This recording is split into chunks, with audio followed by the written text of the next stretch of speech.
ಆದ್ದರಿಂದ ಇಹಲೋಕದ ಬದುಕಿಗಾಗಿ ನಮ್ಮದೇ ಆದ ಗ್ರಂಥವೊಂದು ಬೇಕಾಗಿತ್ತು. ಆದ್ದರಿಂದಲೇ ನಮ್ಮ ಕಥಾಪಾತ್ರಗಳ ವಾಸಕ್ಕಾಗಿ ಮುತ್ತುಪಾಡಿ ಎಂಬ ಇಹಲೋಕವೊಂದನ್ನು ಸೃಷ್ಟಿಸಿಕೊಂಡಿದ್ದೇವೆ. ಮುತ್ತುಪಾಡಿ ತುಂಬ ಮನುಷ್ಯರನ್ನು, ಅವರಿಗೆ ನಂಬಲೆಂದು ದೇವರುಗಳನ್ನು, ಅಷ್ಟೇ ಅಲ್ಲ ಪೂಜಿಸಲು ಮಂದಿರಗಳನ್ನು, ಪ್ರಾರ್ಥಿಸಲು ಮಸೀದಿಗಳನ್ನು, ಆರಾಧಿಸಲು ಚರ್ಚುಗಳನ್ನು, ಓದಲು ಶಾಲೆಗಳನ್ನು, ಆಡಲು ಬಯಲುಗಳನ್ನು, ಕವಾಯಿತಿಗೆ ಮೈದಾನಗಳನ್ನು, ಆಳಲು ಪೊಲೀಸರನ್ನು, ವಂದಿಸಲು ಧ್ವಜಗಳನ್ನು, ಆರೋಗ್ಯಕ್ಕೆ ಆಸ್ಪತ್ರೆಗಳನ್ನು, ಸುಡಲು ಸ್ಮಶಾನಗಳನ್ನು, ಕೂಡಲು ಕಬರಸ್ಥಾನಗಳನ್ನು, ಹೀಗೆ ನಾಗರಿಕ ಜೀವನಕ್ಕೆ ಏನೇನು ಬೇಕೋ ಅವೆಲ್ಲವೂ ಈ ಮುತ್ತುಪ್ಪಾಡಿಯಲ್ಲಿವೆ. ಆನಂತರ ಮುತ್ತುಪ್ಪಾಡಿಯ ಮನುಷ್ಯರಿಗೆ ಅವರಿಗಿಷ್ಟ ಬಂದಂತೆ ಬದುಕುವ ಸಂಪೂರ್ಣ ಸ್ವಾತಂತ್ರ್ಯ ಕೊಟ್ಟು ಅವರದೇ ಬದುಕಿನ ಕಥೆಗಳನ್ನ ಒಂದೊಂದಾಗಿ ಹೇಳುತ್ತೇವೆ. ಆಧುನಿಕ ಪುರಾಣದ ಮಹಾಕಥನವೇ ಸ್ವಾತಂತ್ರ್ಯದ ಓಟ.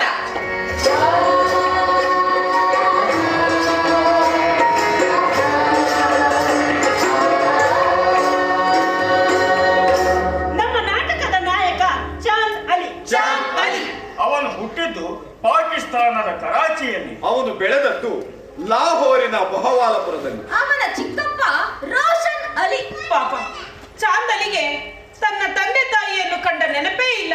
ನಮ್ಮ ಚಾಂದ್ ಅಲಿ ಹರಿಂದರ್ ಸಿಂಗರ ಕಬ್ಬಿಣದ ಕುಲುಮೆಯಲ್ಲಿ ಕೆಲಸಗಾರನಾಗಿ ದುಡಿತಿದ್ದ.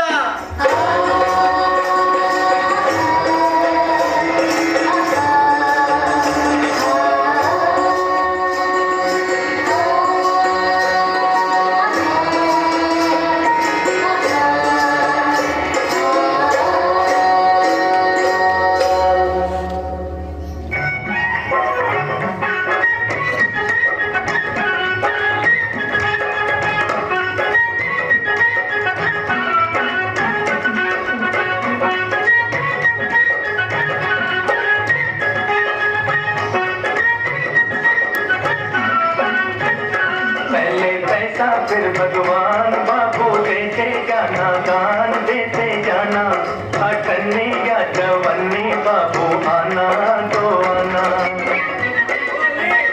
पहले पैसा फिर भगवान बाबू देते जाना, दान देते जाना, अठन्नी या जवन्नी बाबू आना तो आना।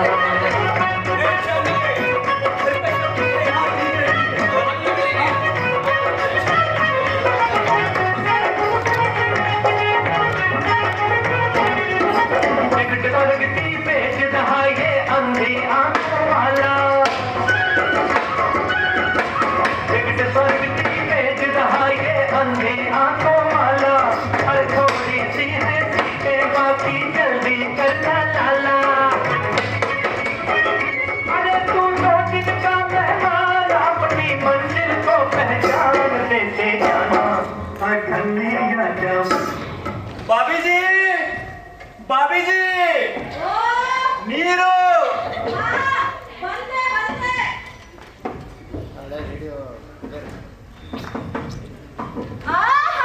ಕಳ್ಳ, ನನಗ್ ಗೊತ್ತಿಲ್ವಾ?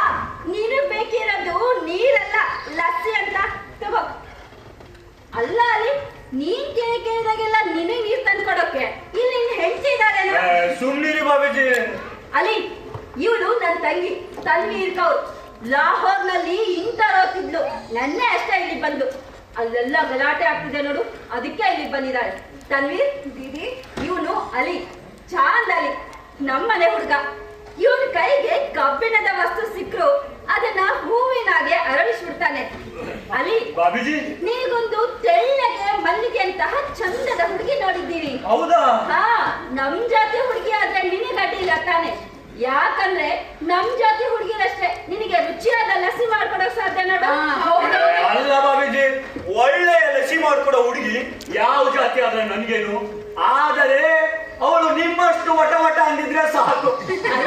ಬಾಬೀಜಿ, ಬಾಬೀಜಿ, ಅಲಿ, ಬಾಬೀಜಿ, ನಿಧಾನ ನಿಧಾನ. ಬಾಬೀಜಿ, ಓಡ್ಬೇಡ ಅಲಿ, ಅಲಿ ನಿಂತ್ಕೋ. ಬಾಬೀಜಿ. ಓಡಕ್ತೀಯಾ? ಕಾಣಿಸ್ತೀಯಾ? ನೋ ಆಯ್ತೇನೋ? ಇಲ್ಲ ಬಾಬೀಜಿ, ಏನು? ನಮ್ಮಮ್ಮ ಹೇಗಿದ್ಲು ಅಂತ ನನಗೆ ನೆನಪೇ ಇಲ್ಲ. ನಾನೆಂದೂ ಅವಳನ್ನ ಕಂಡೇ ಇಲ್ಲ. ಅಮ್ಮ ಅಂತ ಅಂದಾಗ ನನ್ನ ಕಣ್ಣೆದುರಿಗೆ ಬರೋರು ನೀವು ಒಬ್ರೆ. ನೀವು ನನಗೆ ಲಸಿ ತಂದು ಕೊಡದೆ ಇದ್ರೂ ಪರವಾಗಿಲ್ಲ, ನೀವು ನನಗೆ ಲಸಿ ಮಾಡ್ಕೊಡೋ ಹುಡುಗಿ ನಾನು ನೋಡ್ದಿದ್ರೂ ಪರವಾಗಿಲ್ಲ. ನೀವು ಯಾವಾಗಲೂ ನನ್ನ ಪ್ರೀತಿಯ ಬಾಬೀಜಿನೇ. ನನ್ ಮುದ್ದು ಅಲಿ. ಓಹೋ ದೀದಿ, ಹಾ ಚಾಂದನಿಗೆ ನಾನೇ ಹುಡುಗಿ ಹುಡುಕ್ತೀನಿ. ನನ್ನ ಗೆಳತಿ ಒಬ್ಳು ಒಳ್ಳೆ ಲಸ್ಸಿ ಮಾಡ್ತಾಳೆ, ಲಸ್ಸಿಯನ್ನು ಮಾಡ್ತಾಳೆ. ಆದ್ರೆ ಅವಳ ಮನ್ಸು ಮಾತ್ರ ಕಬ್ಬಿಣದ ತುಂಡು, ಯಾವ್ದಕ್ಕೂ ಸುಲಭವಾಗಿ ಬಗ್ಗೋಳೆ ಅಲ್ಲ. ಆದ್ರೆ ನೀನೇ ಹೇಳ್ದೆ ಅಲ್ಲ ದೀದಿ, ಏನಂತ? ಚಾಂದಲಿ ಕೈಗೆ ಏನೇ ಕೊಟ್ರು ಹೂವಿನ ಹಾಗೆ ಅರಳಿಸ್ಬಿಡ್ತಾನೆ ಅಂತ. ಹೌದಾ ಚಾಂದಲಿ? ಸುಮ್ಮನೆ ದಾಳಿ ಮಾಡಿ. ಹಾಗಾದ್ರೆ ಅರಳು ಸಪ್ಪ.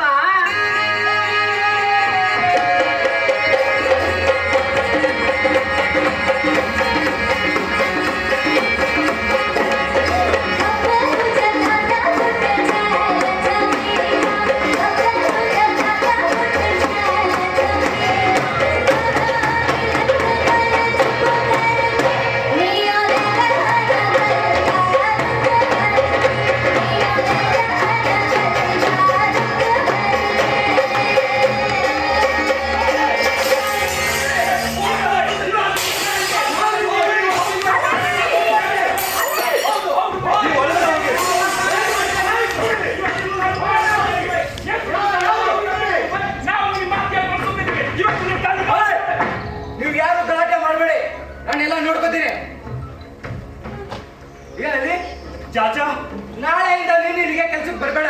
ಯಾಕೆ ಚಾಚಾ? ಹೋದ ತನ್ವಿ, ಬಾಬೀಜಿ. ಚಂದ್ರ ಬೆಟ್ಟ ಬೇಜಾರಿಸ್ಕೋದ.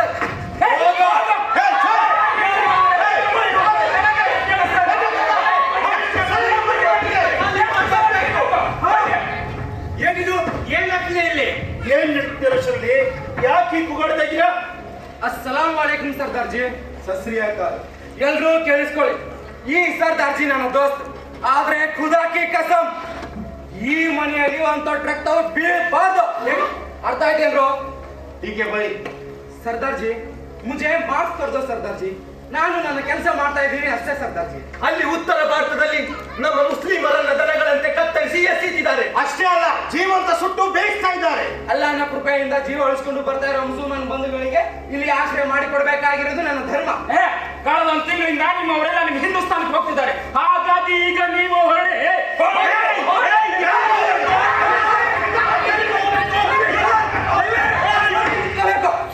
ಮಾತಾಡ್ತಾ ಇಲ್ವಾ?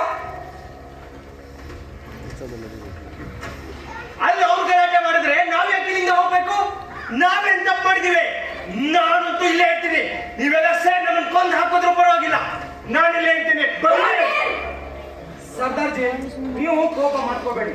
ನೀವು ನಿಮ್ಮ ಕುಟುಂಬ ಸುರಕ್ಷಿತವಾಗಿ ಹಿಂದೂಸ್ತಾನಕ್ಕೆ ಹೋಗ್ಬೇಕನ್ನೋದೇ ನನ್ನ ಆಸೆ ಸರ್ದಾರ್ಜಿ. ಅಲ್ಲಿ ನಿಮ್ಗೋಸ್ಕರ ಕ್ಯಾಂಪ್ ತೆರೆದಿದೆ, ನೀವು ಹೋಗಿ ಅಷ್ಟೇ. ನೀವು ಕ್ಯಾಂಪ್ ತಲುಪಿದ್ರೆ ಸಾಕು. ಅಲ್ಲಿಂದ ನಿಮ್ಮ ದೇಶಕ್ಕೆ ಸುರಕ್ಷಿತವಾಗಿ ಕಳಿಸೋ ಜವಾಬ್ದಾರಿ ನಮ್ಮ ಸರ್ಕಾರದ್ದು. ಹಾ, ನಮ್ಗೆ ಬೇರೆ ದಾರಿ ಇಲ್ವ ರೋಷನ್ ಭಾಯ್? ಸರ್ದಾರ್ಜಿ, ಇದ್ದಿದ್ರೆ ನಾನೇ ಹೇಳ್ತಿದ್ದಿಲ್ವ ಸರ್ದಾರ್ಜಿ? ಆದ್ರೆ ನಮ್ಮ ಹುಡುಗರು ಈಗ ಬಹಳ ಕೋಪದಲ್ಲಿದ್ದಾರೆ. ನೀವು 24 ಗಂಟೆಯಲ್ಲಿ ಈ ಮನೆ ಖಾಲಿ ಮಾಡ್ಬೇಕು ಅಷ್ಟೇ. ಏನು 24 ಗಂಟೆನಾ?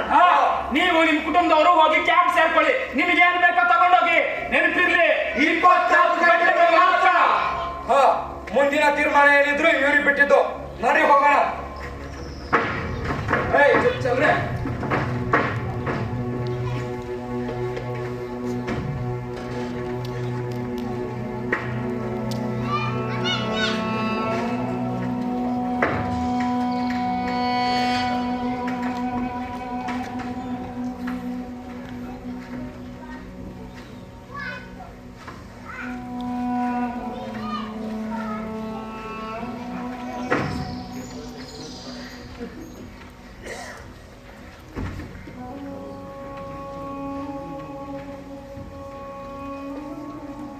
ನಮ್ಮ ಹಿರಿಯರು ಬಾಳಿ ಬದುಕಿರೋ ಈ ಜಾಗ ಎಕರೆಗಟ್ಟಲೆ ವಿಶಾಲವಾದ ಕಬ್ಬಿನ ಗದ್ದೆನ ಬಿಟ್ಟೋಗ್ಬೇಕಾ? ಈ ಮನೆ ಋಣ ಇವತ್ತೊಂದು ರಾತ್ರಿ ಅಷ್ಟೇ. ನಾಳೆ ಬೆಳಿಗ್ಗೆ ಸೂರ್ಯ ಹುಟ್ಟಿದಾಗ ಈ ಮನೆನ ಖಾಲಿ ಮಾಡ್ಬೇಕು. ನಮ್ಮ ತಾತ ಮುತ್ತಾತನ ಕಾಲದಿಂದಲೂ ನಾವು ಇದೇ ಮನೆಯಲ್ಲಿದ್ದೀವಿ. 4 ತಲೆಮಾರುಗಳು ಈ ಮನೆಯಲ್ಲಿ ಸುಖ ಸಂತೋಷದಿಂದ ಬಾಳಿದ್ರು. ಈ ಮನೆಯನ್ನ ಬಿಟ್ಟು ಹೋಗ್ಬೇಕಾ?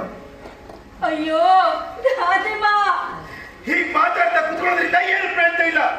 ನಾಳೆ ಬೆಳಿಗ್ಗೆ ಎಲ್ಲಿಗೆ ಹೋಗ್ಬೇಕು, ಹೇಗೆ ಹೋಗ್ಬೇಕು ಅಂತ ಯೋಚನೆ ಮಾಡಿ.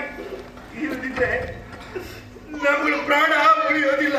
ಹೌದು, ಎಷ್ಟೊಂದು ಬೆಲೆ ಬಾಳೋ ವಸ್ತುಗಳು, ಎಷ್ಟೊಂದು ನಗನಾಣ್ಯಗಳು, ಯಾವುದನ್ನ ಬಿಡೋದು ಯಾವುದನ್ನ ತಗೊಳ್ಳೋದು ಗೊತ್ತಿಲ್ಲದ ಊರಿಗೆ ಕಳಿಸ್ತಾರಂತೆ. ಇರೋದನ್ನ ತಗೋಬೇಕಾ ಅಥವಾ ಜೀವ ಉಳಿಸ್ಕೋಬೇಕಾ? ಯಾರು ಎಲ್ಲಿ ಬೇಕಾದ್ರೂ ಹೋಗಿ, ನಾನಂತೂ ಇಲ್ಲೇ ಇರ್ತೀನಿ. ಅವ್ರು ಬರ್ಲಿ. ಸಾಯೋ ಮೊದಲು 4 ತಲೆನಾದ್ರೂ ತೆಗೆದಿದ್ರೆ ನನ್ನ ಹೆಸರು ಬಲವೀರ್ ಸಿಂಗ್ ಅಲ್ಲ. ಹುಡುಗಾಡ್ತಾ ಮಾತಾಡ್ಬೇಡ ಬಲವೀರ್ ಸಿಂಗ್. ಇವತ್ತಿನಿಂದ ಹೇಗೆ ಪಾರಾಗಬೇಕು ಅಂತ ಯೋಚನೆ ಮಾಡು. ಲಕ್ಷ ರೂಪಾಯಿ ಬೆಲೆ ಬಾಳೋ ಬಂಗಾರದ ಒಡವೆಗಳು ಕಬ್ಬಿಣದ ತಿಜೋರಿಯಲ್ಲಿದೆ. ಏನಾದ್ರೂ ಉಪಾಯ ಮಾಡುವ. ಆ ವೇಷದಲ್ಲಿ ಎಲ್ಲ ಕಳ್ಕೊಳ್ಳೋದು ಬೇಡ. ನೀನ್ ಹೇಳೋ ಸರಿಯೇನಾ? ಆದ್ರೆ ನಮ್ಮ ಒಡವೆಗಳನ್ನೆಲ್ಲ ಹೇಗೆ ಹಿಡಿಗಿಸ್ಕೊಂಡು ನಾವು ಇಲ್ಲಿಂದ ಪಾರಾಗೋದು? ಮನೆಯಲ್ಲಿರೋ ಬಂಗಾರದ ಬಗ್ಗೆ ಯೋಚನೆ ಮಾಡ್ತಿದ್ದೀರಾ? ಯಾವುದೇ ತಪ್ಪು ಮಾಡಿದೆ ಇಲ್ಲಿಂದ ಕಳ್ಳರಾಗಿ ಹೋಗೋದು ನನಗಿಷ್ಟ ಇಲ್ಲ. ಅವ್ರು ಬರ್ಲಿ, ಒಂದಿಬ್ರುದಾದ್ರೂ ನಾನು ತಲೆ ತೆಗಿತೀನಿ. ಒಂದು ಜಗಳ. ಈಗ ಇದು ನಮ್ಮ ದೇಶ ಅಲ್ಲ, ನಾವಿರೋದು ಪರಕೀಯರ ದೇಶದಲ್ಲಿ.